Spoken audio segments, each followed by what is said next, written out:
وأود أن أقول لزميلي الجزائري أنه عندما تحدثت عن محكمة العدل الدولية وأود أن أصححه وأمل أن يسجل، قلت إن المحكمة ردت على سؤال لم يوجه لها، وفي هذا بعد الانتباه، وهذا كان سبب عدم وجود توافق في الآراء في المحكمة. أما عن مبدأ تقرير المصير الذي يتحدث عنه دوما ويدافع عنه دوما ويتبناه دوما، ولكنه لا يطبقه على سكانه.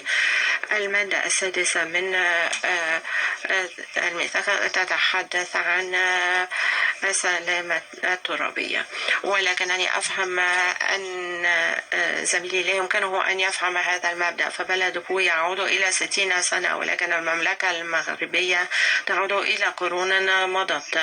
أنشئت المملكة المغربية في منذ 10 قرون، وكانت لديها سفارات في أوروبا في القرن 15 و16.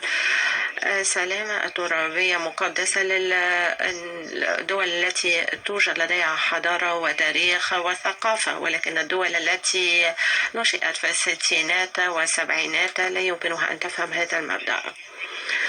ولكنني لا أحمل له حقدا، وأود أن أوجه له نداء. طالما أنه بات يرعى مسألة تقرير المصير والاستفتاء، وأنه